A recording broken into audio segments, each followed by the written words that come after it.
সেইটা নিয়ে আলোচনা করব। আচ্ছা এই দুটো কি দেখছো? ফুসফুসের কি কাজ?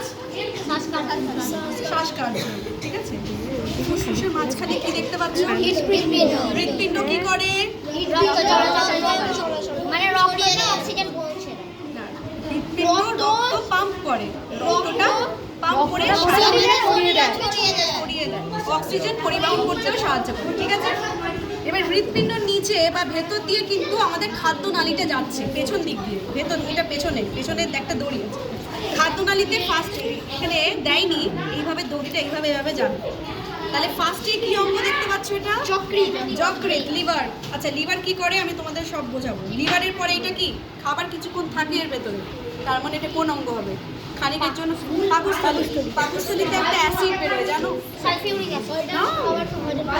HCl, hydrochloric acid.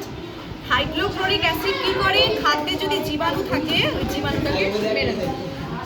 এবার খাবারটা অন্ত্রেতে ঘুরবে, একটা ক্ষুদ্রান্তর একটা বৃহদান্ত্র, লার্জ ইন্টেস্টাইন, স্মল ইন্টেস্টাইন। খাবারটা যত ঘুরবে, যত হজমের কাজ এইখানেই হবে, টাইম নিয়ে হজম হয়ে এখানে পাইল ছিদ্র যে খাবার বেরিয়ে যাবে। এবার একটা অঙ্গ দেখো লাল মতো দেখতে পাচ্ছ, যেটা পেছনে আছে, এই দুটো বৃক্ক, যেটা কিডনি। কিডনি কি করে? ফিল্টার করে, রক্তকে ছেঁকে টয়লেট তৈরি করে, মূত্র তৈরি করে। কিডনিটা দেখো পেছনে থাকে, কোমরে, তাই কোমরে বেশি জোরে মারতে বারণ করে। এবারে এই অঙ্গগুলোকে ভেতরে ঢুকিয়ে আমি দেখাচ্ছি। এইটা শরীরের কোথায় থাকে দেখো, ঠিক খাজের ভেতরে সেফ থাকে, যাতে কিছু না নড়ে চলে যায়। ব্যাস, এটা হলো অঙ্গর।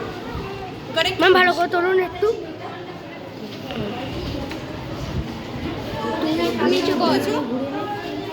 আচ্ছা চাইলে তোমরা একটু সুহানি, তুমি চাইলে হালকা করে ধরো।